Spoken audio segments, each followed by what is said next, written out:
So what makes giving money rewarding? You're back with Reuters on the road. Our guest gets one loop of Canary Wharf to pitch his or her idea. I've got Dom Vallely in the cab with me, founder of the Giving Lab. And that is a central question to you, isn't it, Dom? What makes giving money rewarding? Why do people do it? Absolutely, it's absolutely fundamental. If we're going to keep supporting British charities, how do we keep every generation incentivised? So the Giving Lab is a charity innovation centre, and what we try to do is invent and test new ideas to get people to fundraise, new ideas for products or services that can generate revenue for charities. So sort of charity giving, charity work for the YouTube age? Because I know you've done a lot with video in the past as well. But we're not just talking about video, are we? No, it's absolutely using the whole panoply of tech in different ways. So, for example, we're interested in what kind of events, if you're under 40, might you be prepared to organise yourself. So we're doing micro music festivals in people's houses and linking that up using YouTube and other technology to make that a fun experience that you want to participate in. You know, we're trying to look at why young men don't give, and can we use mobile phones and farting with a particular charity as a fun way of engaging and raising money. Is that getting traction, that one?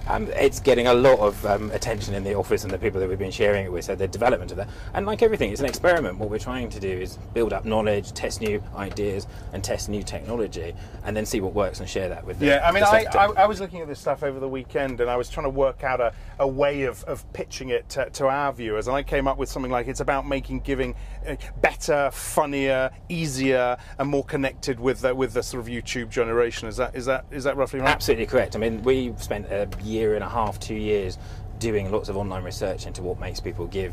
So we started with our very first experiment called See the Difference, and that was all about transparency and seeing where your money went, because there was a big demand from the research. And that's getting charities to produce small videos to pitch their ideas. Exactly. So see exactly where your money would go. So what's it going to be spent on, what's it going to do, and then get feedback from the people that you've helped. You've got some pretty decent corporate backing, haven't you?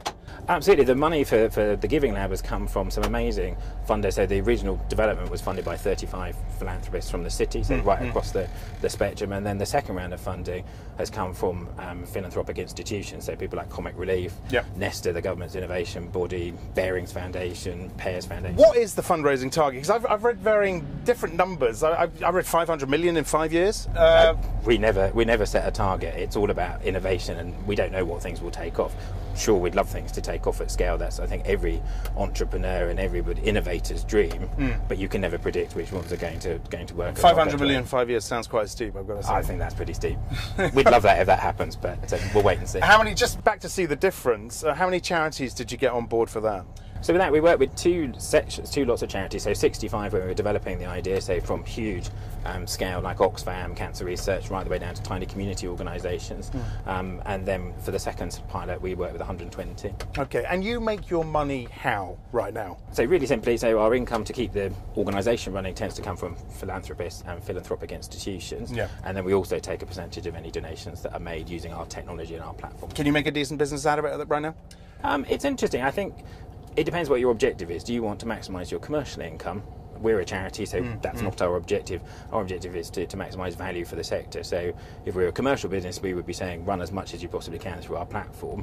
But we're about innovating on a broad scale across the sector. So if something works and you want to copy it and take it into your own charity platform, we're more than happy with that. We're about 3/4 of the way around, by the way. And I ask that because, of course, your background is very television. It's sort of producer of some of the biggest shows on TV, Strictly, Dragon's Den, etc. Why did you leave all that behind? Well, two things. It was I'd done lots of amazing things and worked with amazing teams, and we've got the awards and done all of the things that you'd expect. And I always believe the old entertainment adage is quit while you're ahead, which was the first reason for doing it. And the second was I'd done a lot of work at the BBC with some of the really talented teams in the internet, looking at how you could use technology to engage people and move things forward. And so there were much richer experiences than just watching a television So no regrets? program. Absolutely not. I love what I do now. Good.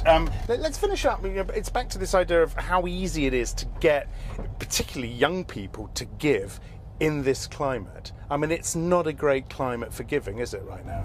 I think it's a great climate for the change. I think the basis on which we give is changing quite dramatically. There are big generational differences between an over 60 audience, a 40 to 60 audience, and an under 40 audience. I think there's a different desire and a different kind of interaction that you want. So, for example, farting and having fun is great for a particular segment. Your parents or your grandparents probably wouldn't like it. All right, Dom, wish you the best of luck. Let's have you back in the cab in a year, see how it's all gone. I'd love to. Dom Vallely, Thank you. for the founder of the Giving Lab. That was Reuters on the Road. I'm Axel Threlf.